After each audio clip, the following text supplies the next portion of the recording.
I'm Dr. Tama Cathers. Today, I'm talking a little bit about my fears.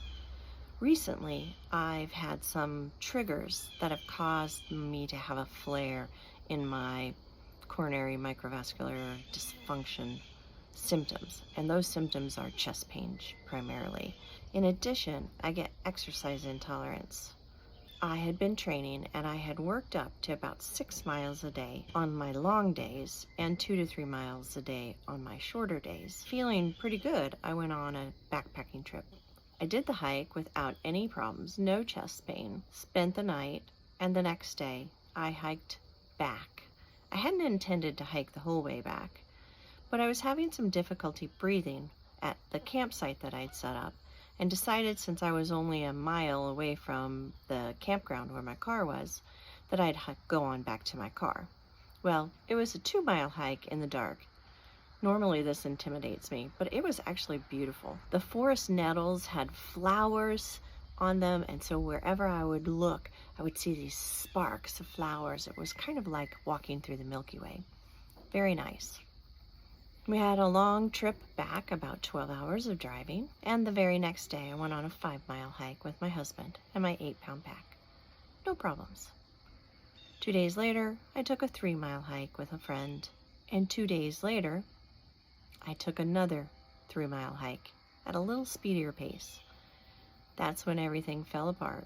I got a lot of tightness around my chest and a different kind of pain, a central chest heaviness. After a day of living with this weird new pain, my husband suggested that I try some nitroglycerin, and that did help it. Helped for 3 to 4 hours at a time. I slept well and I woke up feeling great. But once I sat up to have coffee and tea in the morning, I did not feel so great.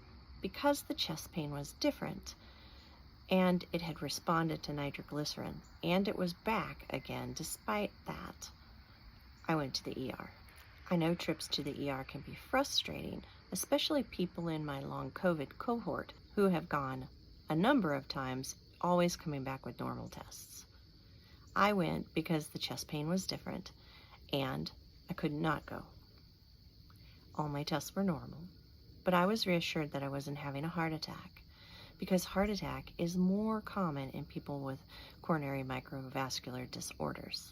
I am still struggling to get back up to speed walking, so my training has been put on hold. Due to this, I've got a lot of questions and concerns about my trip.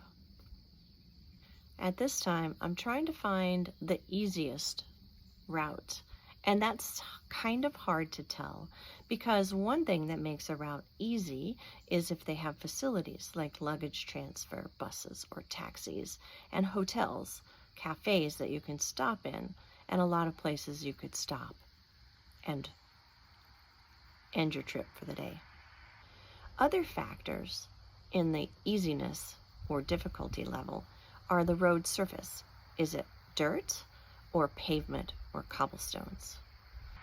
Things like the basic elevation and how much elevation you gain throughout the trip or in a day matter. So I'm trying to put all of these together and figure out which trail I should hike on. It's crossed my mind a number of times that perhaps I shouldn't hike on any of the trails. I've thought about canceling my trip, and this makes me very upset. There are 2 things in my favor. Fortunately, I'm not getting worse, I am getting better. And I was able to get in a video visit with my doctor. He made me feel reassured and prescribed some medications that I can use for long-term exertion. These will be a low-dose nitroglycerin patch that I can wear and increasing my baseline heart medication.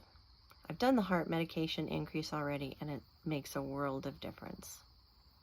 So I'm here to say that I hope I get to go on my El Camino hike. I'm still planning on going.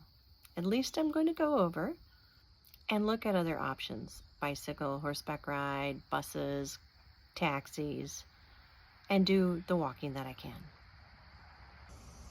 And I'll see you in the next video.